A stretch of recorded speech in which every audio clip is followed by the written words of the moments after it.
계엄은 신속하게 해제됐기 때문에 아무 일도 안 일어났다는 말씀을 드리고 싶습니다. 아무 일도 일어나지 않았다라고 말씀을 하시는데, 아무 일도 일어나지 않았으면 오늘의 헌법재판소의 이 심판, 이 법정이 없었을 것입니다.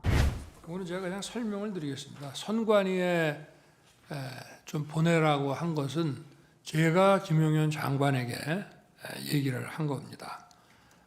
물론 제가 검찰에 있을 때부터 선거 그 사건 그리고 선거 소송에 대해서 이제 쭉 보고를 받아 보면은 이런 일단 이 투표함을 개함을 했을 때 여러 가지 그 상식적으로 납득이 안 가는 이런 엉터리 투표지들이 이제 많이 나와 있기 때문에 뭐 부정선거라는 말은 쓰는 사람마다 물론 다릅니다만은 이게 좀 문제가 있겠구나 하는 생각은 제가 해왔고요.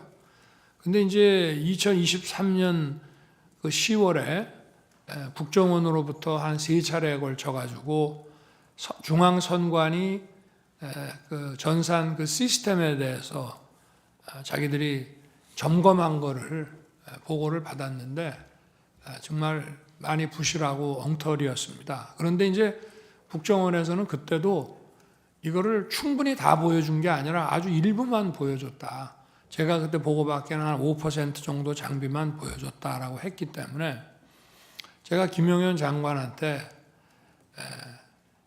계엄을 이제 아마 금요일 11월 한 29일 내지 30일쯤 됐던 것 같은데요. 그 감사원장 탄핵 이제 발의한다는 얘기가 나오면서 이제 계엄 얘기를 했습니다. 그런데 하게 되면 그 계엄법에 따라서 그 국방장관과 그 지휘를 받는 계엄사가 계엄 당국이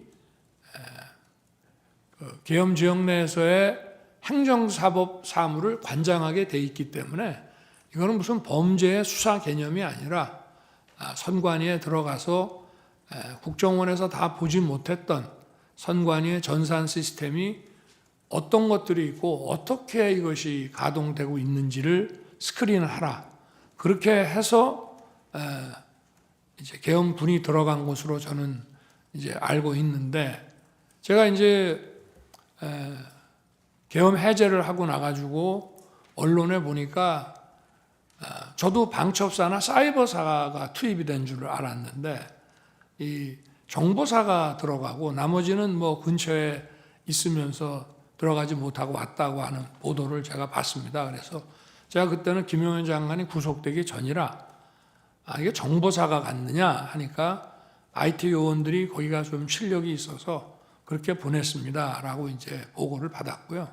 그래서 아마 방첩사는 저 근처까지 갔다가 이제 못 들어갔을 것이고 그 여론조사 꽃도 제가 가지 말라고 이제 아마 그게 자기들 그 계획에는 있었는지 모르겠는데 제가 그거는 하지 마라 그래서 가다가 거기는 이제 중단했을 것이고요.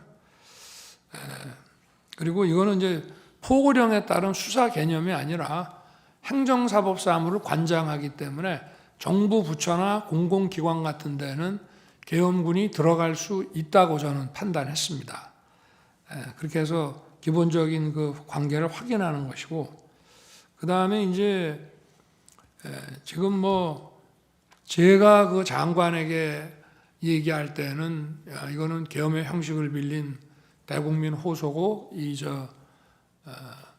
국회 그 해제 결의가 있으면은 즉시 할 것이다라고 얘기를 하지만 저 역시도 그런 내용은 해제하고 설명을 해야지 저도 국무위원들한테 그 얘기는 계엄 전에는 얘기할 수가 없는 겁니다. 마찬가지로 국방장관도 지휘관들, 사령관들한테는 이 계엄은 곧 해제될 계엄이고 전체 군 투입은 얼마 안 된다. 이런 얘기를 안 하고 이제 필요한 그 대통령의 선포에 따라서 각자 맡은 업무를 하도록 했기 때문에 각자 정해진 매뉴얼대로 하다 보니까 저나 장관이 생각한 거 이상의 어떤 그 조치를 준비를 했을 수는 있습니다만은 지금 여기 방첩사는 이제 합수본으로 나가게 돼 있고, 그리고 이제 육군참모총장은 계엄사령관으로 이제 발령을 이미 받았죠. 그거는. 그런데 합수본부나 계엄사령부가 그 조직이 만들어지기도 전에 국회의 해제 요구에 따라서 군 철수 지시를 하고, 그리고 군 철수 지시하기 전에 벌써 제가 국무위원들을 부릅니다.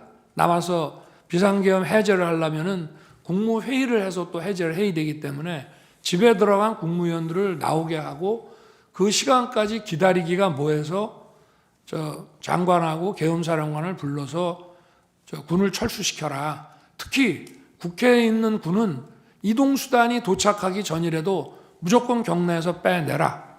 이제 이렇게 하고, 그리고 기다려도 이제 저 국무위원들이 빨리 도착을 안 하니까 제가 먼저 브리핑룸으로 가서 군은 철수시켰고 이제 정족수가 채워지면 계엄 해제는 곧 한다, 이렇게 이제 발표를 합니다.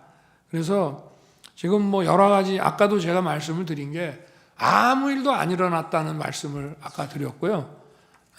이번에도 역시 지금 뭐 방첩사도 많은 사람들이 조사를 받았습니다만은 방첩사 본연의 일이 아니고 방첩사가 합수본으로 이제 역할을 맡게 돼서 하는 업무인데, 합수본 자체가 지금 저 방첩사령관이 합수본부장으로 장관에 의해서 임명만 받았지 합수본 자체의 구성이 하나도 안 돼 있었습니다. 그 상태에서 해제가 됐고 아무 일도 안 일어났다는 말씀을 드리고, 계엄사 역시 마찬가지고요.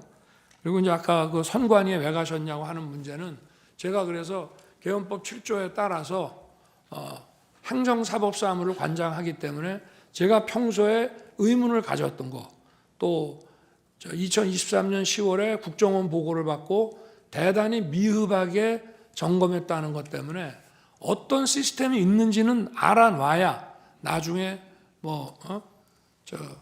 국정조사를 통해서든지 아니면 여론 이런 걸 통해서든지 봐야 되겠다라고 생각했기 때문에 점검을 하도록 시킨 것이고, 실제 가서 무슨 군인들은 이제 그런 장관의 이런 계엄 선포와 장관의 지시가 있으면 뭐 서버를 압수하네 뭐네 이런 식으로 생각할지 모르지만, 제가 내린 지시는 가서 무슨 장비가 어떤 시스템으로 가동되는지 보라는 거였고, 실제 아무 어떤 압수 내지는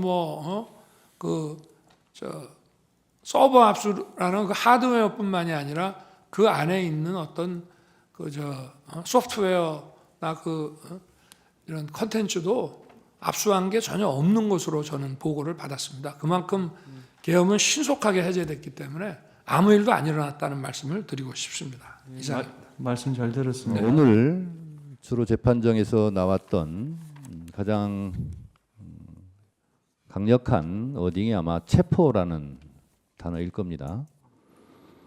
근데 제가 듣고 있자니 말한 사람은 있는데 들은 사람은 없는 것 같고, 들은 사람은 있는데 또 말한 사람은 없는 것처럼 이렇게 오늘 증언들이 이어지고 있어서 안타깝습니다. 말을 했는지 말을 들었는지 또 이 자리에서는 말할 수 없다라는 그런 증언들을 들으면서 오늘의 증언들이 또 방송으로 중계가 될 텐데 국민들이 너무 답답하지 않을까 그런 생각이 듭니다. 아무 일도 일어나지 않았다라고 말씀을 하시는데, 아무 일도 일어나지 않았으면 오늘의 헌법재판소의 이 심판, 이 법정이 없었을 것입니다. 아무 일도 일어나지 않았다라는 부분에 대해서 절대 동의할 수 없고, 아무 일도 일어나지 않았는데 하늘의 별 따기라는 그 군 장성들이 지금 구속되어서 재판을 받아야 됩니다. 안보상으로나 그리고 국가적으로나 국가적 큰 손실이 이렇게 일어났음에도 불구하고, 그리고 대통령이 탄핵되어서 또 구속되어서 탄핵 심판도 받고 있고 형사 재판을 받아야 되는 이런 엄청난 일이 벌어졌는데 아무 일이 일어나지 않았다는 부분에 대해서는 저는 동의하기가 상당히 어렵고 국민들도 그렇지 않을까 이런 생각이 듭니다. 이상입니다. 예, 휴정하고 6시 45분에 속개하겠습니다.